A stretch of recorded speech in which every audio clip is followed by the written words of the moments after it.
ਕਿ ਮਰਦ ਨਪੁੰਸਕ ਕਿਉਂ ਹੋ ਰਹੇ ਹਨ, ਇਕੱਲੇ ਸਟੀਰੋਇਡਸ ਦਾ ਕਾਰਨ ਨਹੀਂ ਹਨ। ਕੈਨੇਡਾ ਕੋਲਡ ਕੰਟਰੀ ਹੈ ਵੈਸੇ, ਜੀ ਇੱਥੇ ਜਿਹੜੀ ਨਪੁੰਸਕਤਾ ਵਧਣ ਦੇ ਕੀ ਕਾਰਨ ਨੇ? ਜਿਹੜੇ ਮੇਲ ਫਰਟੀਲਿਟੀ ਆ, ਮਰਦ ਜਿਹੜੇ ਨੇ ਉਹ ਨਪੁੰਸਕ ਹੋ ਰਹੇ ਨੇ। ਜਿਹੜਾ 1 ml ਸੀਮਨ ਹੁੰਦਾ, ਜਿਹੜਾ ਚਮਚਾ ਅਪਰੋਕਸੀਮੇਟਲੀ ਨਹੀਂ 1 ਮਿਲੀਲੀਟਰ 5 ml ਹੋਊਗਾ ਇੱਕ ਚਮਚਾ। 1 ਮਿਲੀਲੀਟਰ 'ਚ 105 ਮਿਲੀਅਨ ਵੀਰਜ ਜਾਂ ਸਪਰਮ ਹੁੰਦੇ ਸੀ 1 ਮਿਲੀਲੀਟਰ। ਹਾਂ, ਹੁਣ ਉਹ ਡਿੱਗਦੇ 49 ਮਿਲੀਅਨ ਤੇ ਆ ਗਏ।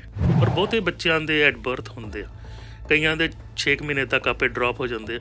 ਅਗਰ 2 ਸਾਲ ਤੱਕ ਡ੍ਰੌਪ ਨਾ ਹੋਣ ਟੈਸਟੀਕਲ, ਉਹਨੂੰ ਆਪਾਂ ਕਹਿੰਦੇ ਅਨਡਿਸੈਂਡਡ ਟੈਸਟਿਸ, ਤਾਂ ਉਹਦੀ ਸਰਜਰੀ ਕਰਕੇ ਉਹਨੂੰ ਥੱਲੇ ਲੈ ਕੇ ਆਉਣਾ ਪੈਂਦਾ, ਕਿਉਂਕਿ ਗਰਮਾਇਸ਼ ਜਿਹੜੀ ਹੈਗੀ ਆ ਉਹ ਟੈਸਟੀਕਲ 'ਚ ਜਿਹੜੇ ਵੀਰਜ ਜਾਂ ਸਪਰਮ ਆ ਪ੍ਰੋਡਕਸ਼ਨ ਨੂੰ ਡੈਮੇਜ ਕਰਦੀ। ਐਡਵਾਂਸ ਮੈਟਰਨਲ ਏਜ 35 ਸਾਲ ਤੇ ਐਡਵਾਂਸ ਪੈਟਰਨਲ ਫਾਦਰ ਦੀ ਏਜ ਹੈਗੀ 40 ਸਾਲ। ਜਿਹੜਾ ਠੰਡ ਆ, ਹਾਂਜੀ ਸਰਦੀ ਆ, ਜੀ ਉਸ ਦੇ ਨਾਲ ਜਿਹੜੀ ਪ੍ਰੋਡਕਸ਼ਨ ਸਪਰਮਸ ਦੀ ਵੱਧ ਜਾਂਦੀ ਹੈ। The Harjinder Thin Show। Doctor ਪ੍ਰਗਟ ਸਿੰਘ ਪੁਰਜੀ ਜੀ ਜਿਹੜੇ ਬੱਚਿਆਂ ਦੇ ਸਪੈਸ਼ਲਿਸਟ ਡਾਕਟਰ ਹਨ ਔਰ BC ਦੇ ਉੱਘੇ ਡਾਕਟਰਾਂ ਦੇ ਵਿੱਚ ਉਹਨਾਂ ਦਾ ਨਾਂ ਆਉਂਦਾ ਹੈ। ਅੱਜ ਉਹ ਸਾਡੇ ਨਾਲ ਗੱਲਬਾਤ ਕਰਨਗੇ ਅਤੇ ਇਸ ਦੇ ਬਾਰੇ ਜਾਣਕਾਰੀ ਦੇਣਗੇ ਕਿ ਮਰਦ ਨਪੁੰਸਕ ਕਿਉਂ ਹੋ ਰਹੇ ਹਨ, ਇਕੱਲੇ ਸਟੀਰੋਇਡਸ ਦਾ ਕਾਰਨ ਨਹੀਂ ਹਨ। ਇਸ ਤੋਂ ਬਿਨਾਂ ਛੋਟੀਆਂ ਹੋਰ ਬਹੁਤ ਸਾਰੀਆਂ ਗੱਲਾਂ ਨੇ ਜਿਨ੍ਹਾਂ ਕਰਕੇ ਨੰਬਰ ਆਫ ਸਪਰਮਸ, ਬੀਰਜ ਦੇ ਜਿਹੜੇ ਕਣੂ ਨੇ ਉਹ ਕਿੰਨੇ ਘੱਟ ਜਾਂਦੇ ਨੇ। ਡਾਕਟਰ ਸਾਹਿਬ ਜੀ ਆਇਆਂ ਨੂੰ ਤੁਹਾਡਾ ਬਹੁਤ ਬਹੁਤ ਸਵਾਗਤ ਹੈ ਜੀ। ਸਤਿ ਸ਼੍ਰੀ ਅਕਾਲ। ਸਤਿ ਸ਼੍ਰੀ ਅਕਾਲ ਥਿੰਨ ਸਾਹਿਬ ਤੇ ਸਾਰੇ ਦੇਖਣ ਵਾਲੇ ਤੇ ਸੁਣਨ ਵਾਲਿਆਂ ਨੂੰ ਪਿਆਰ ਭਰੀ ਸਤਿ ਸ਼੍ਰੀ ਅਕਾਲ, ਨਮਸਤੇ, ਸਲਾਮ ਵਾਲੇਕੁਮ, ਕੇਮ ਸ਼ੋ, ਕਸਾ ਹੈ, ਸਲੋ, ਬੋਨਜੋਰ। ਮੈਂ ਹੁਣ ਹਵਾਈ ਗਿਆ ਸੀ ਤੇ ਉੱਥੇ ਅਲੋਹਾ ਕਹਿੰਦੇ, ਅਲੋਹਾ ਵੀ ਕਹਿ ਦਿੰਦਾ। ਤੇ ਵਾਹਿਗੁਰੂ ਜੀ ਕਾ ਖਾਲਸਾ, ਵਾਹਿਗੁਰੂ ਜੀ ਕੀ ਫਤਿਹ। ਤੇ ਸਾਰੇ ਪੰਥ ਨੂੰ ਸਿੱਖ ਹੈਰੀਟੇਜ ਮਹੀਨੇ ਦੀ ਲੱਖ ਲੱਖ ਵਧਾਈ ਹੋਏ। ਔਰ ਅਸੀਂ ਬਹੁਤ ਭਾਗਸ਼ਾਲੀ ਹਾਂ ਵੀ ਕੈਨੇਡਾ ਸਾਨੂੰ ਇਹ ਮਾਨਤਾ ਦਿੰਦਾ, ਇਹਨੂੰ ਪ੍ਰੋਕਲਮੇਸ਼ਨ 'ਚ ਲੈ ਕੇ ਆਉਂਦਾ। ਸਾਡੀ ਕੁਰਬਾਨੀਆਂ ਸਾਡੇ ਬਜ਼ੁਰਗਾਂ ਦੀਆਂ ਜਿਨ੍ਹਾਂ ਨੇ ਸਾਡੇ ਲਈ ਰਾਹ ਕੱਢੇ ਔਰ ਸਾਨੂੰ ਇਸ ਵੇਲੇ ਇਸ ਮੁਕਾਮ 'ਚ ਪਹੁੰਚਾਇਆ ਵੀ ਅਸੀਂ ਬਰਾਬਰੀ ਦਾ ਹੱਕ ਔਰ ਗਵਰਨਮੈਂਟ ਸਾਨੂੰ ਦਿੰਦੀ ਆ। ਸੋ ਸਾਡੀ ਜਿਹੜੀ ਕਦਰਾਂ ਕੀਮਤਾਂ ਕੈਨੇਡੀਅਨ ਵੈਲਿਊਜ਼ ਦੇ ਨਾਲ ਬੜੀਆਂ ਮੇਲ ਖਾਂਦੀਆਂ, ਇਸ ਲਈ ਅਸੀਂ ਬੜੀ ਤਰੱਕੀਸ਼ੀਲ, ਹਾਲਾਂਕਿ ਪਾਪੂਲੇਸ਼ਨ ਸਾਡੀ 2.5% ਆ, ਉਨੀ ਕੀ ਆ ਜਿੰਨੀ ਹਿੰਦੁਸਤਾਨ 'ਚ, ਲੇਕਿਨ ਅਸੀਂ ਜ਼ਿਆਦਾ ਪ੍ਰੋਗਰੈਸਿਵ ਹੈਗੇ ਇੱਥੇ। ਅੱਛਾ ਡਾਕਟਰ ਸਾਹਿਬ, ਅੱਜ ਦੀ ਆਪਾਂ ਜਿਹੜੀ ਸੈਗਮੈਂਟ ਦੀ ਗੱਲ ਕਰੀਏ ਤਾਂ ਜਿਹੜੀ ਨਪੁੰਸਕਤਾ ਵੱਧ ਰਹੀ ਹੈ ਸੰਸਾਰ ਦੇ ਵਿੱਚ ਹੀ ਵੱਧ ਰਹੀ ਆ। ਕੈਨੇਡਾ ਕੋਲਡ ਕੰਟਰੀ ਆ ਵੈਸੇ, ਜੀ ਇੱਥੇ ਜਿਹੜੀ ਨਪੁੰਸਕਤਾ ਵਧਣ ਦੇ ਕੀ ਕਾਰਨ ਨੇ? ਜਿਹੜੇ ਮੇਲ ਫਰਟੀਲਿਟੀ ਆ, ਮਰਦ ਜਿਹੜੇ ਨੇ ਉਹ ਨਪੁੰਸਕ ਹੋ ਰਹੇ ਨੇ। ਹਾਂਜੀ, ਬਹੁਤ ਸੋਹਣਾ ਥਿੰਨ ਸਾਹਿਬ ਤੁਹਾਡਾ ਕੁਐਸਚਨ ਹੈਗਾ। ਔਰ WHO ਨੇ ਨਾ 1-2 ਦਿਨ ਪਹਿਲੋਂ ਇਹ ਸਾਂਝੀ ਕੀਤੀ। ਇਹ ਸੀ ਰਿਸਰਚ ਪੇਪਰ ਕੁਛ ਹਫ਼ਤੇ ਪਹਿਲੋਂ ਆਇਆ, ਲੇਕਿਨ WHO ਨੇ ਵੀ ਹੁਣ ਇਨਫੋਰਮੇਸ਼ਨ ਦਿੱਤੀ ਆ। ਸੰਸਾਰ ਭਰ 'ਚ 17% ਜਿਹੜੇ ਜੋੜੇ ਆ ਉਹਨਾਂ ਨੂੰ ਬੇਬੀ ਲੈਣ 'ਚ ਤਕਲੀਫ ਆ ਰਹੀ ਹੈ। ਮੀਨਸ ਹਰ 6ਵੇਂ ਕਪਲ ਨੂੰ ਇਹ ਟਰਬਲ ਹੋ ਗਈ ਆ। ਅੱਜ ਤੋਂ ਕਰੀਬਨ 25 ਸਾਲ ਪਹਿਲੋਂ ਇਹੀ ਅੰਕੜਾ 7% 'ਤੇ ਲੱਗ ਗਿਆ ਸੀ, ਵੱਧਦਾ ਹੁਣ 17 ਚਲਾ ਗਿਆ। ਇਹ ਹੈਗਾ ਗਲੋਬਲ ਫਿਗਰ। ਹੁਣ ਇਹਦੇ ਵੱਖ-ਵੱਖ ਕਾਰਨ ਹੈਗੇ ਆ। ਅਗਰ 12 ਮਹੀਨੇ ਤੱਕ ਤੁਸੀਂ ਇਕੱਠੇ ਰਹਿੰਦੇ ਹੋ, ਹਸਬੈਂਡ ਵਾਈਫ, ਔਰ ਰੈਗੂਲਰਲੀ ਤੁਸੀਂ ਸੰਭੋਗ ਕਰਦੇ ਹੋ ਔਰ ਬੇਬੀ ਨਹੀਂ ਹੁੰਦਾ, ਤਾਂ ਫਿਰ ਇਨਫਰਟੀਲਿਟੀ ਦੇ ਅਧੀਨ ਉਹਨਾਂ ਨੂੰ ਮੰਨਿਆ ਜਾਂਦਾ ਵੀ ਘੱਟ ਤੋਂ ਘੱਟ 1 ਸਾਲ ਤੁਹਾਨੂੰ ਇਕੱਠੇ ਰਹਿਣਾ ਪਊਗਾ, ਹੈ ਨਾ। ਹੁਣ 30% ਕਾਰਨ ਹੁੰਦਾ ਬੰਦੇ 'ਚ, 30% ਜਨਾਨੀ 'ਚ, 30% ਦੋਵਾਂ 'ਚ ਕੋਈ ਨਾ ਕੋਈ ਕਾਰਨ ਹੁੰਦਾ ਅਤੇ 10% ਪਤਾ ਨਹੀਂ ਲੱਗਦਾ, ਸਾਰੇ ਟੈਸਟ ਠੀਕ ਹੁੰਦੇ ਆ। ਹੁਣ ਮੇਲ ਜਿਹੜੀ ਇਨਫਰਟੀਲਿਟੀ ਹੈ ਇਹਦੇ ਉੱਤੇ ਬਹੁਤ ਘੱਟ ਗੱਲ ਹੁੰਦੀ ਆ। ਜਿਹੜੇ ਬੰਦੇ ਦੀ ਇਨਫਰਟੀਲਿਟੀ ਦੇ ਕਾਰਨ ਜਿਹੜੇ ਹੈਗੇ ਆ, ਔਰ ਜਿਹੜਾ ਪੇਪਰ ਰਿਸਰਚ ਬੇਸ ਕੈਨੇਡਾ 'ਚ ਪ੍ਰਕਾਸ਼ਿਤ ਹੋਇਆ ਸੀ ਸਾਡੇ ਜਰਨਲ 'ਚ, ਉਹਨਾਂ ਨੇ ਸਟੱਡੀ ਬੜੇ ਲੰਬੇ ਟਾਈਮ ਤੋਂ ਕਰ ਰਹੇ ਆ। ਉਹ ਦੇਖ ਰਹੇ ਕੈਨੇਡਾ ਦੇ ਵਿੱਚ 1973 50 ਸਾਲ ਪਹਿਲਾਂ ਜਿਹੜਾ 1 ml ਸੀਮਨ ਹੁੰਦਾ, ਜਿਹੜਾ ਚਮਚਾ ਅਪਰੋਕਸੀਮੇਟਲੀ ਨਹੀਂ 1 ਮਿਲੀਲੀਟਰ 5 ml ਹੋਊਗਾ ਇੱਕ ਚਮਚਾ। 1 ਮਿਲੀਲੀਟਰ 'ਚ 105 ਮਿਲੀਅਨ ਵੀਰਜ ਜਾਂ ਸਪਰਮ ਹੁੰਦੇ ਸੀ 1 ਮਿਲੀਲੀਟਰ। ਹਾਂ, ਹੁਣ ਉਹ ਡਿੱਗਦੇ 49 ਮਿਲੀਅਨ ਤੇ ਆ ਗਏ ਪਰ ml। ਕੈਨੇਡਾ ਦਾ ਐਵਰੇਜ ਉਹ ਦੇਖ ਰਹੇ ਆ। ਔਰ ਇਹ ਅਗਰ ਆਪਾਂ 50 ਸਾਲ 'ਚ ਦੇਖੀਏ ਤਾਂ 1% ਡਰੋਪ ਹੋ ਰਿਹਾ ਸੀ। ਪਿਛਲੇ 6-7 ਸਾਲਾਂ ਤੋਂ 2% ਡਰੋਪ ਹੋ ਰਿਹਾ। ਅਗਰ 2% ਤੋਂ 3% ਹੁੰਦਾ, ਇਹ ਨੰਬਰ ਜਾਂਦਾ ਥੱਲੇ ਬਹੁਤ ਛੇਤੀ ਚਲੇ ਜਾਣਾ। ਔਰ ਮੈਡੀਕਲ ਸਾਇੰਸ ਕਹਿੰਦੀ ਆ ਵੀ ਅਗਰ 40 ਮਿਲੀਅਨ ਤੋਂ ਥੱਲੇ ਪਰ ml ਚਲੇ ਗਏ ਤਾਂ ਬੇਬੀ ਹੋਣ ਦੇ ਚਾਂਸਿਸ ਬਹੁਤ ਘੱਟ ਜਾਣੇ। ਸੋ ਤੁਸੀਂ ਦੇਖ ਲਓ, ਅਸੀਂ ਕੰਢੇ 'ਤੇ ਬੈਠੇ ਹਾਂ। ਹੁਣ ਕੈਨੇਡਾ ਦੀ ਆਬਾਦੀ ਤੁਸੀਂ ਆਪ ਕਿਹਾ ਵੀ ਇੰਨੀ ਜ਼ਿਆਦਾ ਨਹੀਂ ਵੱਧ ਰਹੀ, ਜਦ ਤੱਕ ਇਮੀਗਰੈਂਟ ਨਹੀਂ ਆਉਂਦੇ, ਹੋਰ ਨਹੀਂ ਆਉਂਦੇ, ਅਤੇ ਬਾਹਰੋਂ ਸਾਨੂੰ ਲੈ ਕੇ ਆਉਣੇ ਪੈ ਰਹੇ। ਕਿੰਨੀ ਸ਼ਾਰਟੇਜ ਹੈਗੀ ਹੈ ਨਾ। ਇਹਦੇ ਵਿੱਚ ਜਿਹੜਾ ਨਾ ਮੇਨ ਕਾਰਨ ਬੰਦਿਆਂ ਦੇ ਵਿੱਚ ਪਾਇਆ ਗਿਆ ਵੀ ਬੰਦੇ ਔਰ ਜਨਾਨੀਆਂ ਬਹੁਤ ਲੇਟ ਬੇਬੀ ਲੈਣ ਦੀ ਕੋਸ਼ਿਸ਼ ਕਰ ਰਹੇ। ਅੱਜ ਤੋਂ 25-26 ਸਾਲ ਪਹਿਲੋਂ ਐਵਰੇਜ ਇੱਕ ਮਦਰ ਦੀ ਉਮਰ ਸੀ 25 ਸਾਲ ਦੀ ਕੈਨੇਡਾ 'ਚ, 23 ਤੋਂ 25 23 ਤੋਂ 25। ਹੁਣ ਉਹ 32 ਸਾਲ ਤੇ ਲੱਗ ਜਾ ਕੇ ਚਲੇ ਗਏ। ਹੁਣ ਦੇਖੋ ਮੇਰੀਆਂ ਧੀਆਂ ਭੈਣਾਂ, ਮੇਰੀਆਂ 2 ਬੇਟੀਆਂ ਦੀ ਵੀ ਸ਼ਾਦੀ ਹੋਈ ਔਰ ਇੱਕ ਬੇਟੀ ਦਾ ਬੱਚਾ ਵੀ ਹੋਇਆ। 35 ਸਾਲ ਕੁਆਲੀਫਾਈ ਕਰਦਾ ਐਡਵਾਂਸ ਮੈਟਰਨਲ ਏਜ, ਵੀ ਤੁਸੀਂ ਮੈਟਰਨਲ ਏਜ ਤੁਹਾਡੀ ਐਡਵਾਂਸ ਹੋ ਗਈ, ਉਹਦੇ ਬਾਅਦ ਕੰਪਲਿਕੇਸ਼ਨ ਵਧਣਗੇ 35 ਤੋਂ ਬਾਅਦ। 35 ਤੋਂ ਬਾਅਦ। ਤੇ ਬੰਦਿਆਂ ਦਾ 40 ਆ। ਔਰ ਬਹੁਤ ਬੰਦੇ ਔਰ ਲੇਡੀਜ਼ ਜਿਹੜੇ ਉਹ ਕਹਿੰਦੇ ਵੀ ਅਸੀਂ ਵੇਟ ਕਰਨਾ, ਪੜ੍ਹਨਾ ਆ, ਜੌਬਾਂ ਲੈਣੀਆਂ, ਘਰ ਬਾਏ ਕਰਨਾ, ਇਹ ਕਰਨਾ, ਐਸ਼ ਫਰਸਤੀ ਕਰਨੀ, ਫਿਰ ਦੇਖਾਂਗੇ। ਔਰ ਬੱਚੇ ਦੀ ਜਿਹੜੀ ਹੈਗੀ ਆ ਅੰਡਰਟੇਕਿੰਗ ਕਹਿ ਲਓ ਜਾਂ ਜ਼ਿੰਮੇਵਾਰੀ, ਉਹ ਬਹੁਤ ਘਟਦੀ ਜਾ ਰਹੀ। ਐਵਰੇਜ ਘਰ 'ਚ 1 ਜਾਂ ਮੈਕਸਿਮਮ 2 ਹੀ ਰਹਿ ਗਿਆ, ਬਹੁਤ ਘਟਦੀ ਜਾ ਰਹੀ। ਹੁਣ ਬੰਦਿਆਂ ਦੇ ਵਿੱਚ ਉਹਨਾਂ ਨੇ ਦੇਖਿਆ ਵੀ ਕਾਰਨ ਕੀ ਹੋ ਸਕਦਾ। ਸੋ ਮੇਨ ਕਾਰਨ ਤੇ ਜਿਹੜਾ ਹੈਗਾ ਇਹ ਕਲਾਈਮੇਟ ਚੇਂਜ ਜਿਹੜੀ। ਇੱਕ ਵਾਰੀ ਇਹ ਜ਼ਰੂਰ ਦੱਸ ਦਿਓ, ਹੋਰ ਕਲੀਅਰ ਕਰ ਦਿਓ ਕਿ ਨੰਬਰ ਆਫ ਸਪਰਮਸ ਜਿਹੜਾ ਵੀਰਜ ਦੇ ਜਿਹੜੇ ਅਣੂ ਨੇ ਜੀ ਉਹ 1 ਮਿਲੀਲੀਟਰ ਦੇ ਵਿੱਚ ਕਿੰਨੇ ਨੇ ਹੁਣ ਇਸ ਵੇਲੇ? ਇਸ ਵੇਲੇ ਜਿਹੜੀ ਹੈ ਨਾ ਸਾਡੀ ਐਵਰੇਜ ਕੈਨੇਡੀਅਨ ਜਿਹੜਾ ਹੈਗਾ ਉਹਦੇ 1 ਮਿਲੀਲੀਟਰ 'ਚ 49 ਮਿਲੀਅਨ ਸਪਰਮ ਹੈਗੇ ਐਵਰੇਜ ਤੌਰ ਤੇ। ਪਹਿਲਾਂ 105 ਮਿਲੀਅਨ ਹੋਇਆ ਕਰਦਾ ਸੀ 350 ਸਾਲ ਪਹਿਲਾਂ। ਅੱਧੇ ਰਹਿ ਗਏ ਤਕਰੀਬਨ, ਅੱਧੇ ਰਹਿ ਗਏ। ਔਰ 40 ਮਿਲੀਅਨ ਤੋਂ ਥੱਲੇ ਜਾਵਾਂਗੇ ਤਾਂ ਬੇਬੀ ਲੈਂਡ 'ਚ ਔਖਿਆਈ ਹੋਊਗੀ ਵੀ 40 ਤਾਂ ਘੱਟ ਤੋਂ ਘੱਟ ਚਾਹੀਦੇ ਹੈ ਨਾ। ਹੁਣ ਐਵਰੇਜ 3 ਤੋਂ 5 ml ਹੁੰਦਾ। ਸੋ ਅਗਰ ਆਪਾਂ 40 ਨੂੰ 5 ਦੇ ਨਾਲ ਕਰੀਏ ਤਾਂ 200 ਮਿਲੀਅਨ ਬਣਦਾ। ਅਗਰ ਆਪਾਂ ਉਸ ਤੋਂ ਥੱਲੇ ਜਾਂਦੇ ਹਾਂ ਪਰ ml 40 ਮਿਲੀਅਨ ਵੀਰਜ ਜਾਂ ਕੀਟਾਣੂ, ਤਾਂ ਬੇਬੀ ਹੋਣ ਦੀ ਸੰਭਾਵਨਾ ਬਹੁਤ ਘੱਟ ਜਾਂਦੀ ਆ। ਹੁਣ ਪੰਗਾ ਇਹ ਪੈਂਦਾ ਵੀ ਉਹ ਕਹਿੰਦੇ ਹਾਂ ਸਾਡੇ ਕੋਲ ਪੈਸੇ ਹੈਗੇ, ਹੁਣ ਅਸੀਂ ਜੌਬਾਂ ਵੀ ਕਰ ਲਈਆਂ, CEO ਬਣ ਗਏ, ਅਸੀਂ IVF ਕਰਾ ਲਵਾਂਗੇ, ਅਸੀਂ ਇੰਟਰਾ ਸਾਈਟੋਪਲਾਜ਼ਮਿਕ ਸਪਰਮ ਜਿਹੜਾ ਟ੍ਰਾਂਸਪਲਾਂਟ ਕਰਾ ਲਵਾਂਗੇ, ਅਸੀਂ ਇਹ ਕਰ ਲ ਟੈਸਟ ਟਿਊਬ ਵੀ ਬਣਵਾ ਲਾਂਗੇ। ਟੈਸਟ ਬਣਾ, ਲੇਕਿਨ ਉਹਦੇ ਵੀ ਕੰਪਲਿਕੇਸ਼ਨ ਹੈਗੇ। ਨਾਲੇ ਉਹ ਸਸਤਾ ਥੋੜ੍ਹੀ ਹੈ, $30-50 ਤੇ ਕੈਨੇਡਾ 'ਚ ਲੱਗਦਾ ਉਹਦਾ। ਸੋ ਇਸ ਲਈ ਆਪਾਂ ਕਿਉਂ ਨਹੀਂ, ਜੋ ਕੁਦਰਤ ਸਾਨੂੰ ਮੌਕਾ ਦੇ ਰਹੀ ਹੈ ਆਪਾਂ ਉਸ 'ਤੇ ਚੱਲੀਏ। ਮੈਂ ਕਹਿੰਦਾ ਹਾਂ ਠੀਕ ਹੈ, ਤੁਸੀਂ ਪੜ੍ਹੋ, ਤੁਸੀਂ ਜੌਬਾਂ ਕਰੋ, ਵੱਡੇ ਵੱਡੇ ਅਹੁਦਿਆਂ 'ਤੇ ਜਾਓ, ਪੈਸੇ ਕਮਾਓ, ਲੇਕਿਨ ਸਹੀ ਟਾਈਮ 'ਤੇ ਬੇਬੀ ਲੈਣਾ ਬਹੁਤ ਜ਼ਰੂਰੀ ਹੈਗਾ। ਕਿਉਂਕਿ ਬੇਬੀ ਫਿਰ ਹੈਲਦੀ ਵੀ ਹੁੰਦਾ, ਮਦਰ ਨੂੰ ਕੰਪਲਿਕੇਸ਼ਨ ਘੱਟ ਹੁੰਦੇ ਆ, ਇਨਫਰਟੀਲਿਟੀ ਦੀ ਦਰ ਜਿਹੜੀ ਘੱਟ ਜਾਂਦੀ ਆ, ਔਰ ਮਤਲਬ ਪਰਿਵਾਰ ਤਾਂ ਹੀ ਅਗਾਂਹ ਚੱਲਦਾ ਹੈ ਨਾ। ਔਰ ਮੈਂ ਦੇਖਦਾ ਇੱਕ ਖੁਸ਼ੀ ਦੀ ਲਹਿਰ ਹੁੰਦੀ ਆ ਮਾਂ ਬਾਪ ਦੇ ਵਿੱਚ ਵੀ, ਨਾਨਾ ਨਾਨੀ, ਦਾਦਾ ਦਾਦੀ 'ਚ। ਹੁਣ ਅਗਰ ਆਪਾਂ ਕਾਰਨ ਦੇਖੀਏ ਤਾਂ ਕਾਰਨ ਕੈਨੇਡੀਅਨ ਸਾਇੰਟਿਸਟ ਕਹਿੰਦੇ 2-3 ਤਾਂ ਹੈਗੇ ਆ ਜਿਹੜੇ ਨੇਚਰ ਦੇ ਨਾਲ ਸੰਬੰਧਿਤ ਆ।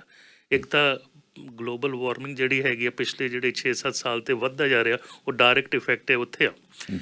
ਜਦੋਂ ਥਿਨ ਸਭ ਆਪਾਂ ਨਾ ਮਾਤਾ ਦੇ ਗਰਭ 'ਚ ਹੁੰਦੇ ਆ, ਜਿੱਥੇ ਇੱਕ ਓਵਰੀਸ ਹੈਗੇ ਨਾ ਲੇਡੀਜ਼ ਦੇ, ਉੱਥੇ ਕੀ ਹੁੰਦੇ ਸਾਡੇ ਟੈਸਟੀਕਲਸ। ਉਹ ਫਿਰ ਹੌਲੀ ਆਪਣੀ ਟਿਊਬਸ, ਆਪਣੇ ਬਲੱਡ ਵੈਸਲ ਲੈ ਕੇ ਇੰਗਵਾਈਨਲ ਕੈਨਾਲ ਹੈਗਾ, ਜਿੱਦਾਂ ਮੈਸੀ ਟਨਲ ਹੈ ਨਾ, ਉਹਦਾ ਟਨਲ ਹੈ INGYN, ਉਹਦੇ ਥਰੂ ਆ ਕੇ ਤੇ ਸਕਰੋਟਮ ਜਿਹੜਾ ਸੈਕ ਹੈ ਉਹਦੇ 'ਚ ਆਉਂਦੇ। ਔਰ ਬਹੁਤੇ ਬੱਚਿਆਂ ਦੇ ਐਟ ਬਰਥ ਹੁੰਦੇ ਆ, ਕਈਆਂ ਦੇ 6 ਮਹੀਨੇ ਤੱਕ ਆਪੇ ਡ੍ਰੌਪ ਹੋ ਜਾਂਦੇ। ਅਗਰ 2 ਸਾਲ ਤੱਕ ਡ੍ਰੌਪ ਨਾ ਹੋਣ ਟੈਸਟੀਕਲ, ਉਹਨੂੰ ਆਪਾਂ ਕਹਿੰਦੇ ਅਨਡਿਸੈਂਡਡ ਟੈਸਟਿਸ, ਤਾਂ ਉਹਦੀ ਸਰਜਰੀ ਕਰਕੇ ਉਹਨੂੰ ਥੱਲੇ ਲੈ ਕੇ ਆਉਣਾ ਪੈਂਦਾ। ਕਿਉਂਕਿ ਗਰਮਾਇਸ਼ ਜਿਹੜੀ ਹੈਗੀ ਆ ਉਹ ਟੈਸਟੀਕਲ 'ਚ ਜਿਹੜੇ ਵੀਰਜ ਜਾਂ ਸਪਰਮ ਆ ਪ੍ਰੋਡਕਸ਼ਨ ਨੂੰ ਡੈਮੇਜ ਕਰਦੀ। ਸੋ ਬਾਹਰ ਦੀ ਗਰਮੀ, ਅੰਦਰਲੀ ਗਰਮੀ ਭਾਵੇਂ ਐਬਡੋਮਨ ਦੀ ਲੈ ਲਓ ਜਾਂ ਬਾਹਰ ਦੀ। ਸੋ ਸਾਇੰਟਿਸਟ ਕਰ ਇੱਕ ਕਾਰਨ। ਦੂਜਾ ਕਾਰਨ ਉਹਨਾਂ ਨੇ ਇਹ ਲੱਭਿਆ ਵੀ ਜਿਹੜੇ ਪਲਾਸਟਿਕਸ ਦੇ ਵਿੱਚ ਬਿਸਫੀਨੋਲ A ਆ, ਉਹ ਮਾਈਕਰੋ ਪਲਾਸਟਿਕ ਤਾਂ ਤੁਹਾਡੇ ਖਾਣੇ 'ਚ, ਤੁਹਾਡੀ ਪਾਣੀ 'ਚ, ਤੁਹਾਡੇ ਹਵਾ 'ਚ ਤੁਰਿਆ ਫਿਰਦਾ, ਅਤੇ ਫਾਈਟੇਟਸ ਹੈਗੇ ਆ। ਉਹਦਾ ਅਸਰ ਹੈਗਾ ਕਿ ਉਹ ਫਿਰ ਜਿਹੜਾ ਟੈਸਟੋਸਟੇਰੋਨ ਹਾਰਮੋਨ ਹੈ ਉਹਨੂੰ ਮਿਮਿਕ ਕਰਦੇ ਆ। ਤੁਹਾਡਾ ਜਿਹੜਾ ਅੰਦਰਲਾ ਟੈਸਟੋਸਟੇਰੋਨ ਬਣ ਰਿਹਾ ਉਹਨੂੰ ਸਪਰੈਸ ਹੋ ਜਾਂਦਾ। ਟੈਸਟੋਸਟੇਰੋਨ ਘੱਟ ਬਣਿਆ, ਜਿਹੜਾ ਟੈਸਟੀਕਲ ਨੂੰ ਸਿਗਨਲ ਘੱਟ ਮਿਲਿਆ, ਸਪਰਮ ਪ੍ਰੋਡਕਸ਼ਨ ਘੱਟ ਗਈ। ਸੋ ਇਹ ਵੀ ਇੱਕ ਹੋਰ ਪਲਾਸਟਿਕ ਦੀ ਜ਼ਿੰਮੇਵਾਰੀ ਤਾਂ 100% ਇਨਸਾਨ ਦੀ। ਪਰ ਮੈਂ ਤਾਂ ਹੈਰਾਨ ਹੋਇਆ ਵੀ ਗੰਦੀ ਹਵਾ ਕਰਕੇ ਵੀ ਨੰਬਰ ਆਫ ਸਪਰਮਸ ਘੱਟ ਜਾਂਦੇ। ਬਿਲਕੁਲ, ਜਿਹੜੇ ਹਵਾ 'ਚ ਪ੍ਰਦੂਸ਼ਣ ਹੈਗਾ ਉਹਨੂੰ ਬਲੈਕ ਪੋਲਿਊਸ਼ਨ ਕਹਿੰਦੇ ਆ, ਜਿਹੜਾ ਕਾਰਬਨ ਪਾਰਟੀਕਲ ਹੈਗੇ ਆ। ਕਿਉਂਕਿ ਜਿਹੜੀ ਹਰ ਇੱਕ ਚੀਜ਼ ਜਿਹੜੀ ਕੁਦਰਤ ਨੇ ਸਾਨੂੰ ਦਿੱਤੀ ਸੀ ਨਿਆਮਤ, ਪਵਨ ਗੁਰੂ, ਪਾਣੀ ਪਿਤਾ, ਮਾਤਾ ਧਰਤੀ, ਅਸੀਂ ਉਹਨੂੰ ਪੋਲਿਊਸ਼ਨ ਦੇ ਤੌਰ ਦੇ ਉੱਤੇ ਲੈ ਕੇ ਗਏ। ਉਹਦਾ ਡਾਇਰੈਕਟ ਇਫੈਕਟ ਸਾਡੇ ਸਿਹਤ ਦੇ ਉੱਤੇ ਹੋ ਰਿਹਾ। ਤਿੰਨ ਸਭ ਮੈਂ ਇੱਥੇ ਦੱਸਣਾ ਚਾਹੁੰਦਾ, ਸਾਡੇ ਸਰੀਰ 'ਚ ਹੈਗੇ 50 ਟ੍ਰਿਲੀਅਨ ਸੈੱਲ, ਅਤੇ ਸਾਡਾ ਸਰੀਰ ਹੈਗਾ self functioning auto repair unit. ਸਿਰਫ ਇੱਕ ਹੀ ਸੈੱਲ ਆ ਜਿਹੜੇ ਸਰੀਰ ਤੋਂ ਬਾਅਦ 2 ਤੋਂ 3 ਦਿਨ ਤੱਕ ਜੀਵਿਤ ਰਹਿ ਸਕਦੇ ਹੋ, ਹੈਗੇ ਸਪਰਮ। ਕੋਈ ਵੀ ਹੋਰ ਜੀਵਿਤ ਨਹੀਂ ਰਹਿ ਸਕਦਾ। ਤੁਸੀਂ ਚਮੜੇ ਦਾ ਸੈੱਲ ਲਾ ਕੇ ਇੱਥੇ ਰੱਖ ਦਿਓ, ਡੈਡ। ਤੁਸੀਂ ਜਿਹੜਾ ਮਰਜ਼ੀ ਸੈੱਲ ਸਰੀਰ ਤੋਂ ਬਾਹਰ ਕੱਢ ਕੇ ਰੱਖ ਦਿਓ, ਉਹਨੇ ਮਰ ਜਾਣਾ। ਸਿਰਫ ਸਪਰਮ ਹੀ ਆ, ਵੀਰਜ ਹੀ ਆ, ਜਿਹੜੇ 48 ਤੋਂ 72 ਘੰਟੇ ਤੁਹਾਡੇ ਸਰੀਰ ਤੋਂ ਬਾਹਰ ਚਲੇ ਗਏ ਅਤੇ ਜੀਵਿਤ ਰਹਿੰਦੇ ਆ। ਸੋ 2 ਤੋਂ 3 ਤੱਕ ਉਹ ਮੌਕਾ ਹੁੰਦਾ ਵੀ ਬੇਬੀ ਵੀ ਲੈ ਸਕਣ, ਕਿਉਂਕਿ ਇਹਦੀ ਪੂਛ ਦੇ ਵਿੱਚ ਫੂਡ ਹੁੰਦਾ। ਹਾਂਜੀ 72 ਜਿਹੜਾ ਉਹਦਾ ਹੈੱਡ ਹੁੰਦਾ ਨਾ ਉਹਦੇ ਵਿੱਚ DNA ਮਟੀਰੀਅਲ ਹੈ, ਉਹਦੇ ਥੱਲੇ ਜਿਹੜਾ ATP ਆ ਜਿਹਦੇ ਵਿੱਚ ਉਹਦੀ ਬੈਟਰੀ ਆ, ਉਹਦੀ ਪੂਛ ਜਿਹੜੀ ਹੈਗੀ ਉਹਨੂੰ ਮੂਵ ਕਰਦੀ ਜਿੱਦਾਂ ਸੱਪ ਨਹੀਂ ਮੂਵ ਹੁੰਦਾ ਅੱਛਾ ਹੱਦ। ਔਰ ਕਰੀਬਨ 18 ਕਿਸਮ ਦੇ ਸਪਰਮ ਹੈਗੇ, ਇੱਕ ਦੂਜੇ ਨੂੰ ਹੈਲਪ ਵੀ ਕਰਦੇ ਆ। ਔਰ ਕੁਛ ਇੱਕ ਹੀ ਸਪਰਮ ਪਹੁੰਚਦੇ ਆ ਅੰਡੇ ਦੇ ਲਾਗੇ, ਤੇ ਉਹਦੇ ਲਾਗੇ ਉਹਨਾਂ ਨੇ ਝੁਰਮਟ ਪਾਇਆ ਹੁੰਦਾ। ਫਿਰ ਅੰਡਾ ਸਿਲੈਕਟ ਕਰਦਾ ਕਿਹੜਾ ਸਪਰਮ ਮੈਂ ਪਿਕ ਕਰਨਾ ਜਿਹਦੇ ਨਾਲ ਮੈਂ ਬੇਬੀ ਬਣਾਉਣਾ। ਵਾਓ ਦੇਖੋ ਕੁਦਰਤ ਕਿੰਨੀ ਬੇਅੰਤ ਆ। ਹੁਣ ਸਮਝੋ ਮੇਰੇ ਪਿਤਾ ਜੀ, ਮੈਂ ਪੁਰਾਣੀ ਗੱਲ ਦੱਸਦਾ, ਮੇਰੀ ਉਮਰ 60 ਸਾਲ ਦੀ ਹੋ ਗਈ ਆ। ਸੋ ਅਗਰ ਮੈਂ ਐਜ਼ਿਊਮ ਕਰਦਾ ਵੀ ਉਹਨਾਂ ਦੇ 100 ਮਿਲੀਅਨ ਪਰ ML ਸਪਰਮ ਹੋਣਗੇ ਤੇ 500 ਮਿਲੀਅਨ ਸਪਰਮ, ਉਹਦੇ ਵਿੱਚੋਂ ਮੈਂ ਇੱਕ ਸਪਰਮ ਸਿਲੈਕਟ ਕੀਤਾ ਗਿਆ, ਮੇਰੀ ਮਾਂ ਦੇ ਐਗ ਨੇ ਤੇ ਮੇਰੀ ਬਣਤਰ ਬਣੀ। ਸੋ ਮੈਂ ਕਿੰਨੀ ਫਾਈਟ ਕਰਕੇ 500 ਮਿਲੀਅਨ ਸਪਰਮ ਦੇ ਵਿੱਚੋਂ ਜਾ ਕੇ ਜੇਤੂ ਹੋ ਕੇ ਜਨਮ ਲੈਂਦਾ। ਅੱਛਾ, ਪਹਿਲਾਂ ਇਹ ਵੀ ਮੇਰਾ ਖਿਆਲ ਆ ਜਿਹੜੀ ਬਾਇਓਲੋਜੀਕਲ ਜਿਹੜੀ ਟ੍ਰੇਨਿੰਗ ਸੀ ਉਹ 'ਚ ਇਹ ਰਿਹਾ ਕਿ ਜਿਹੜੇ ਸਪਰਮ ਭੱਜਦੇ ਆ ਐਗ ਨਾਲ ਫਿਊਜ਼ ਹੋਣ ਲਈ, ਤਾਂ ਉਹਨਾਂ ਦੇ ਵਿੱਚੋਂ ਇੱਕ ਜਿਹੜਾ ਸਭ ਤੋਂ ਪਹਿਲਾਂ ਚਲਾ ਜਾਂਦਾ ਉਹਦੇ ਨਾਲ ਫਿਊਜ਼ਨ ਹੋ ਕੇ ਤੇ ਜ਼ਾਈਗੋਟ ਬਣ ਜਾਂਦਾ ਤੇ ਉਹਦਾ ਨਹੀਂ ਫਰਟੀਲਾਈਜੇਸ਼ਨ ਹੋ ਜਾਂਦਾ। ਜਿਹੜਾ ਐਗ ਹੈਗਾ ਨਾ ਉਹਦੇ ਲਾਗੇ ਤੁਸੀਂ ਹੁਣ ਟੈਕਨੋਲੋਜੀ ਹੈਗੀ, ਸਾਰੇ ਦੇਖ ਸਕਦੇ ਆ, ਬੜੀ ਪਿਕਚਰਾਂ, ਉਹ ਸਾਰੇ ਇੱਕ ਵੀ ਜਗ੍ਹਾ ਨਹੀਂ ਹੁੰਦੀ, Surround ਕਰ ਲੈਂਦੇ ਆ ਸਾਰੇ। ਹਾਂ ਸਰਾਊਂਡ। ਫਿਰ ਐਗ ਦੇਖਦਾ ਵੀ ਮੈਂ ਕਿਹਨੂੰ ਲੈ ਕੇ ਅੰਦਰ ਲੈ ਕੇ ਆਉਣਾ, ਮੈਂ ਬੇਬੀ ਬਣਾ। ਸੋ ਸਪਰਮ ਤੇ ਨਿਰਭਰ ਨਹੀਂ ਕਰਦਾ, ਨਹੀਂ ਐਗ ਤੇ ਨਿਰਭਰ ਕਰਦਾ। ਹੁਣ ਦੇਖੋ ਐਗ ਬੜਾ ਕੀਮਤੀ ਜੋ, ਐਗ ਦੀ ਜਿਹੜੀ ਮੋਲੀਕੂਲਰ ਵੇਟ ਜ਼ਿਆਦਾ, ਮਹੀਨੇ 'ਚ ਇੱਕ ਵਾਰੀ ਆਉਣਾ, ਔਰ ਰੇਅਰ ਹੈਗਾ। ਇਸ ਲਈ ਮੈਂ ਕਹਿੰਦਾ ਨਾ ਬਿਨਾਂ ਮਾਈਕਰੋਸਕੋਪ ਤੋਂ ਵੀ ਦੇਖ ਸਕਦੇ। ਹਾਂਜੀ, ਜਿਹੜੀ ਗੁੱਡੀ ਹੈਗੀ ਆ ਜਦੋਂ ਪੈਦਾ ਹੁੰਦੀ ਆ ਉਹਦੇ ਕੋਲ ਉਨੇ ਐਗ ਹੀ ਰਹਿਣੇ ਪੂਰੀ ਉਮਰ। ਜਦੋਂ ਪਿਊਬਰਟੀ ਹੋਈ ਇੱਕ ਐਗ ਰਿਲੀਜ਼ ਹੁੰਦਾ ਜਾਣਾ। ਇਸ ਲਈ ਮੈਂ ਕਹਿੰਦਾ ਨਾ ਜਦੋਂ 35 ਸਾਲ ਹੋ ਗਏ ਤਾਂ ਥੋੜ੍ਹੇ ਐਗ ਰਹਿ ਜਾਂਦੇ ਫਿਰ, ਹੈ ਨਾ, ਕਿਉਂਕਿ ਉਹ ਉਨੇ ਦੇ ਨਾਲ ਹੀ ਪੈਦਾ ਹੋਈ ਆ, ਮੈਕਸਿਮਮ ਉਹੀ ਆ, ਉਸ ਤੋਂ ਜ਼ਿਆਦਾ ਨਹੀਂ ਬਣਨੇ। ਸੋ ਅਗਰ ਆਪਾਂ ਆਮ ਜਿਹੜੀ ਹੈਗੀ ਆ 11-12 ਸਾਲ ਦੀ ਕੁੜੀਆਂ ਨੂੰ ਪਿਊਬਰਟੀ ਆ ਜਾਂਦੀ ਹੈ ਇੱਥੇ ਕੈਨੇਡਾ 'ਚ, 13-14 ਸਾਲ ਤੱਕ ਬਿਲਕੁਲ ਜਵਾਨ ਹੋਣੀਆਂ ਸ਼ੁਰੂ ਹੋ ਜਾਂਦੀਆਂ। ਸੋ ਅਗਰ 13 ਤੋਂ ਆਪਾਂ 35 ਦੇਖੀਏ ਹੈ ਨਾ, ਤਾਂ 22-23 ਸਾਲ ਤੇ ਉਹ ਐਗ ਜਿਹੜਾ ਹੈਗਾ ਵੇਸਟ ਹੋ ਰਿਹਾ ਹੈ ਨਾ। ਸੋ ਬਾਕੀ ਥੋੜ੍ਹੇ ਰਹਿ ਗਏ। ਇਸ ਲਈ ਐਡਵਾਂਸ ਮੈਟਰਨਲ ਏਜ 35 ਸਾਲ ਤੇ ਐਡਵਾਂਸ ਪੈਟਰਨਲ ਫਾਦਰ ਦੀ ਏਜ ਹੈਗੀ 40 ਸਾਲ। 2-3 ਫੈਕਟਰ ਜਿਹੜੇ ਹੈਗੇ ਹੋਰ ਹੈਗੇ ਇੱਥੇ ਸਭ ਸਾਡੇ ਮੇਲ ਇਨਫਰਟੀਲਿਟੀ ਦੇ ਉੱਤੇ। ਪਹਿਲਾ ਹੈਗਾ ਲੈਕ ਆਫ ਐਕਸਰਸਾਈਜ਼। ਅਗਰ ਐਕਸਰਸਾਈਜ਼ ਨਹੀਂ ਕਰਦੇ ਤਾਂ ਖੂਨ ਦੀ ਗਰਜ਼ਸ਼ ਜਿਹੜੀ ਹੈਗੀ ਠੀਕ ਨਹੀਂ ਰਹਿੰਦੀ, ਮਾਈਕਰੋਵਾਸਕੂਲੇਚਰ ਹੈਗਾ ਉਹ ਇਨਫ ਨਹੀਂ ਹੈਗਾ, ਸਪਰਮ ਪ੍ਰੋਡਕਸ਼ਨ ਨੂੰ ਹਾਰਮ ਹੁੰਦਾ। ਦੂਜਾ ਹੀਟ, ਜਿੱਦਾਂ ਤੁਸੀਂ ਜ਼ਿਕਰ ਕੀਤਾ ਸੀ, ਹੀਟ ਵਾਲੀ ਜਗ੍ਹਾ 'ਚ ਜਾਂ ਫਾਊਂਡਰੀ 'ਚ ਕੰਮ ਕਰਨਾ, ਜਾਂ ਬਹੁਤ ਤਪਿਸ਼ ਵਾਲੀ ਏਰੀਆ 'ਚ, ਜਾਂ ਫਿਰ ਲੰਗੋਟ ਬਹੁਤ ਟਾਈਟ ਬਣਨਾ, ਜਾਂ ਜਿਹੜੇ ਬਾਈਸਾਈਕਲ ਨਹੀਂ ਚਲਾਉਂਦੇ, ਜਿਹੜਾ ਫਰੈਂਚ ਦਾ ਜਿਹੜਾ ਹੁੰਦਾ ਬੜਾ ਵੱਡਾ ਹੈ ਨਾ, ਅਤੇ ਉਹਦੇ ਵਿੱਚ ਫਿਰ ਉਹਨਾਂ ਨੇ ਸੈਡਲ ਬਣਾਏ ਵੀ ਜਿੱਥੇ ਦਬਾਅ ਨਾ ਪਵੇ ਟੈਸਟੀਕਲ ਦੇ ਉੱਤੇ, ਵੀ ਮਤਲਬ ਉਹਨਾਂ ਨੂੰ ਜਗ੍ਹਾ ਮਿਲੇ। ਦੇਖੋ ਸਾਡਾ ਜਿਹੜਾ ਕਸ਼ਹਿਰਾ ਉਹ ਡਿਜ਼ਾਈਨ ਇੱਦਾਂ ਦਾ ਵੀ ਜਿਹੜਾ ਹੈਗਾ ਟੈਸਟੀਕਲ ਉਹ ਕੱਸ ਕੇ ਨਹੀਂ ਰਹੇਗਾ ਉਹ 'ਚ। ਸੋ ਇਸ ਲਈ ਜਿਹੜੀ ਡਿਜ਼ਾਈਨ ਸਾਡੇ ਨਾਲਾ ਜਿੰਨਾ ਮਰਜ਼ੀ ਟਾਈਟ ਬਣ ਲਓ ਪਰ ਉਹ ਫਰੀਡਮ ਹੈਗਾ ਹੈ ਨਾ ਉਹਨੂੰ ਮੂਵਮੈਂਟ ਵਾਸਤੇ। ਹੋਰ ਇਹ ਸਾਡੇ ਜਿਹੜੇ ਮਿਲਟਰੀ ਸ਼ਾਟ ਆ ਵੀ ਅਸੀਂ ਤਿਆਰ ਪਰ ਤਿਆਰ ਰਹਿਣਾ ਖਾਲਸੇ ਨੇ, ਹੈ ਨਾ, ਨਾਲੇ ਤੁਹਾਡਾ ਸਪਰਮ ਪ੍ਰੋਡਕਸ਼ਨ ਦੇ ਉੱਤੇ ਅਸਰ ਨਹੀਂ ਰਹੂਗਾ। ਦੂਜੀ ਗੱਲ ਜਿਹੜੀ ਸਾਹਮਣੇ ਆਉਂਦੀ ਆ ਉਹ ਹੈਗੀ ਆ ਵੀ ਜਿਹੜਾ ਸਾਡਾ ਖਾਣਾ ਆ ਉਹ ਬਹੁਤ ਜ਼ਿਆਦਾ 60 to 70% ਪ੍ਰੋਸੈਸਡ ਹੋ ਚੁੱਕਿਆ। ਔਰ ਅੱਜ ਤੋਂ 50 ਸਾਲ ਪਹਿਲਾਂ ਰੇਅਰਲੀ ਕੋਈ ਪ੍ਰੋਸੈਸਡ ਫੂਡ ਆਉਂਦਾ ਸੀ ਵੀ ਜਿਹੜਾ ਫੈਕਟਰੀਆਂ ਤੋਂ ਬਣ ਕੇ ਆਉਂਦਾ ਸੀ। ਜਿਹੜਾ ਨੈਚੁਰਲ ਉੱਗਦਾ ਸੀ ਉਹੀ ਖਾਂਦੇ ਸੀ, ਭਾਵੇਂ ਉਹ ਵੈਜ ਹੋਵੇ ਨੋਨ ਵੈਜ ਹੋਵੇ। ਸੋ ਪ੍ਰੋਸੈਸਡ ਫੂਡ ਜਿਹੜਾ ਹੈਗਾ ਉਹ ਵੀ ਤੁਹਾਡੇ ਸਪਰਮ ਕੁਆਲਿਟੀ ਨੂੰ ਔਰ ਕੁਆਂਟੀਟੀ ਨੂੰ ਅਫੈਕਟ ਕਰਦਾ। ਔਰ ਸੋ ਜਿਹੜਾ ਠੰਡ ਆ, ਹਾਂਜੀ ਸਰਦੀ ਆ, ਜੀ ਉਸ ਦੇ ਨਾਲ ਜਿਹੜੀ ਪ੍ਰੋਡਕਸ਼ਨ ਸਪਰਮਸ ਦੀ ਵੱਧ ਜਾਂਦੀ ਹੈ? ਨਹੀਂ, ਇੱਦਾਂ ਨਹੀਂ ਹੈਗਾ। ਗਰਮੀ ਨਾਲ ਜੇ ਮਰ ਜਾਂਦੇ ਬਹੁਤ ਜ਼ਿਆਦਾ ਗਰਮੀ ਹੈ ਨਾ ਤੇ ਉਹ ਡੈਮੇਜ ਕਰਦੀ ਆ ਸਪਰਮ ਪ੍ਰੋਡਕਸ਼ਨ। ਬਟ ਠੰਡ ਜਿਹੜੀ ਹੈਗੀ ਆ ਉਹਨੂੰ ਕੁਛ ਨਹੀਂ ਕਰਦੀ। ਠੰਡ 'ਚ ਐਕਚੁਅਲੀ ਬਹੁਤ ਸਾਰੇ ਬੱਚੇ ਮੈਂ ਦੇਖਦਾ ਉਹਨੂੰ ਕਹਿੰਦੇ ਰਿਟਰੈਕਟਲ ਟੈਸਟਿਸ, ਉਹ ਟੈਸਟਿਸ ਉੱਤੇ ਚੜਾ ਲੈਂਦੇ ਮਾੜੇ ਜਿਹੇ, ਹੈ ਨਾ, ਇੰਗੋਇਨਲ ਕਨਾਲ 'ਚ, ਜਾਂ ਡਰ ਕਰਕੇ ਜਾਂ ਠੰਡ ਕਰਕੇ, ਹੈ ਨਾ। ਨਹੀਂ, ਉਹਦੇ ਨਾਲ ਸਪਰਮ ਪ੍ਰੋਡਕਸ਼ਨ ਨੂੰ ਅਸਰ ਨਹੀਂ ਪੈਂਦਾ। ਜਿਹੜੀ ਠੰਡ ਗਰਮਾਇਸ਼ ਜਿਹੜੀ ਹੈਗੀ ਆ ਉਹਦੇ ਲਈ ਹਾਰਮਫੁਲ ਹੈਗੀ ਆ। ਫਿਰ ਤੰਬਾਕੂ ਅਤੇ ਸ਼ਰਾਬ ਦਾ ਸੇਵਨ ਕਰਨਾ, ਇਹ ਵੀ ਜਿਹੜਾ ਹੈਗਾ ਇਹ ਮਤਲਬ ਡੈਮੇਜ ਕਰਦਾ। ਅੱਛਾ ਜੀ। ਔਰ ਬੰਦਿਆਂ ਦੇ ਨਾ ਟੈਸਟੋਸਟੇਰੋਨ ਲੈਵਲ ਵੀ 3 ਸਾਲ ਘੱਟ ਰਹੇ, ਜਿਹੜਾ ਹਾਰਮੋਨ ਹੈ। ਬੰਦਿਆਂ ਦੇ ਵਿੱਚ ਇਰੈਕਟਾਈਲ ਡਿਸਫੰਕਸ਼ਨ ਵੀ ਸਹੀ ਤਰੀਕੇ ਦੇ ਨਾਲ ਮਰਦਾਨਗੀ ਨਹੀਂ ਹੋਣੀ, ਔਰ ਸਪਰਮ ਕੁਆਲਿਟੀ ਔਰ ਕੁਆਂਟੀਟੀ ਘੱਟ ਰਹੀ ਆ। ਔਰ ਮਰਦ ਚੁੱਪ-ਚਾਪ ਸਹਿਮੇ ਹੋਏ ਇਹਨੂੰ ਸਫਰ ਕਰ ਰਿਹਾ, ਲੇਕਿਨ ਓਪਨਲੀ ਇਹਦੇ ਡਿਸਕਸ਼ਨ ਨਹੀਂ ਕਰ ਰਿਹਾ। ਸੋ ਤੁਹਾਨੂੰ ਆਪਣੇ ਆਪ ਨੂੰ ਅੱਛੀ ਤਰ੍ਹਾਂ 'ਚ ਖਾਣਾ ਜਿਹੜਾ ਨੇਚਰ ਦਾ ਖਾਓ, ਐਕਸਰਸਾਈਜ਼ ਘੱਟ ਤੋਂ ਘੱਟ 1-2 ਘੰਟਾ ਰੋਜ਼ ਕਰੋ, ਨੀਂਦ ਬਹੁਤ ਇੰਪੋਰਟੈਂਟ ਹੈਗੀ, ਘੱਟ ਤੋਂ ਘੱਟ 7 ਘੰਟੇ, ਔਰ ਸਰੀਰ 'ਚ ਟੌਕਸਿਨਸ ਨਾ ਪਾਓ। ਔਰ BC ਦੀ ਹਵਾ, ਵੈਂਕੂਵਰ ਦੀ ਹਵਾ ਕਾਫੀ ਅੱਛੀ ਹੈਗੀ ਆ, ਲੇਕਿਨ ਜਿੱਥੇ ਫੈਕਟਰੀਆਂ ਹੈਗੀਆਂ, ਪੋਲਿਊਸ਼ਨਸ ਹੈਗੀਆਂ, ਉਸ ਏਰੀਏ 'ਚ ਜ਼ਿਆਦਾ ਅਸੀਂ ਦੇਖਦੇ ਹਾਂ ਇਹ ਟਰਬਲ ਜ਼ਿਆਦਾ ਹੁੰਦੀ।